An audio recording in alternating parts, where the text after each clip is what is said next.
అండి, welcome to Vijaya's వంటిల్లు. ఎలా ఉన్నారు అందరూ? బాగున్నారా? మేము బాగున్నామండి. తోటకూర పప్పు బిస్కెట్స్ చూడండి ఎంత స్మూత్గా వచ్చాయో. ఓవెన్ లేకుండా చేశాను. ఇంకా చూడండి ఎంత బాగా వచ్చాయి.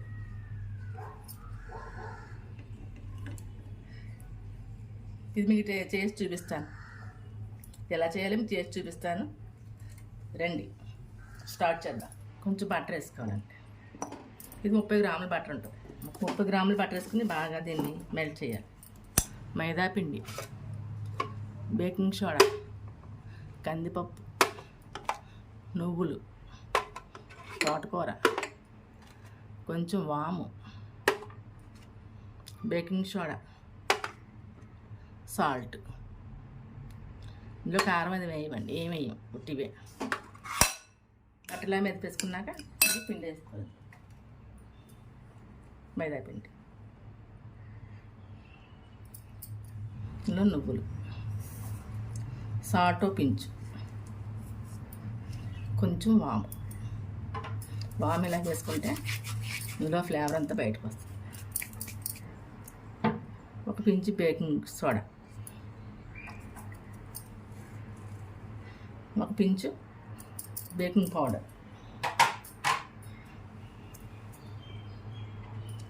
వేసుకుని బాగా కలుపుకో.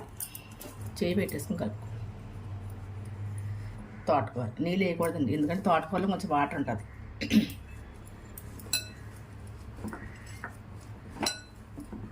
సన్నంగా తరుక్కోవాలి తోటకూర. ఇప్పుడు పప్పు, మనం మెయిన్ ఇంగ్రీడియంట్ పప్పు. ఈ పప్పులో వాటర్ అని తోటకూరలో వాటర్ సరిపోద్ది. డౌట్ దీన్ని బాగా కలుపు. ఇంకా అసలు వాటర్ పడలేదు. ఆ పప్పులో వాటర్కి తోటకూర వాటర్కి ఇలా ఏం డౌట్. ఇలా కలుపుకోవాలి. ఇది ఒక 5 నిమిషాలు రెస్ట్ ఇవ్వాలి. స్టవ్ వెళ్తున్నా పెనం పెట్టుకో.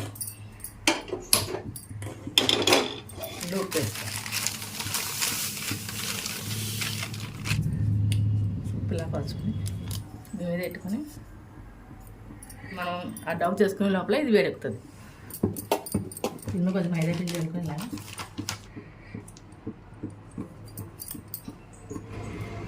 ముద్దలా పెట్టుకొని ఇలా పావు.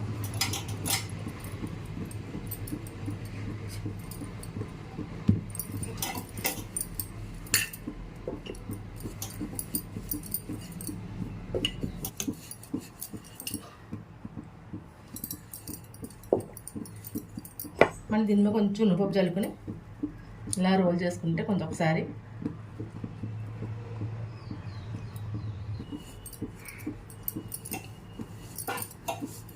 దీన్ని ఇప్పుడు చాకుతో కట్ చేసుకుందాం.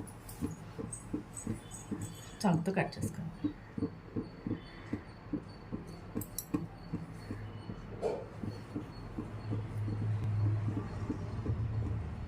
మన ఇష్టం, మన సైజుని బట్టి ఇలా కట్ చేసుకుని ఒక ప్లేట్ కొంచెం నెయ్యి రాసుకొని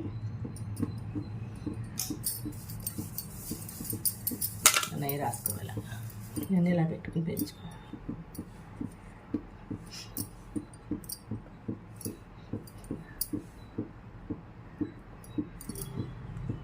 ఉప్పు వేడెక్కింది కదండి, దీన్ని పెట్టుకుందాం.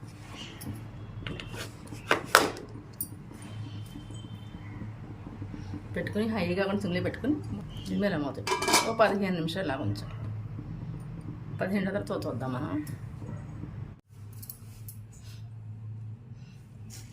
ఇలా చూడండి ఎంత బాగా కాలే బిస్కెట్లు.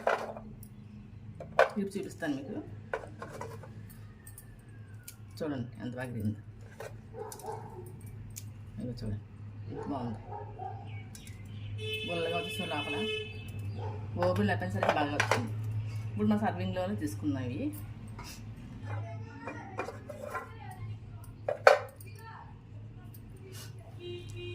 పప్పు తోటకూర బిస్కెట్లు రెడీ.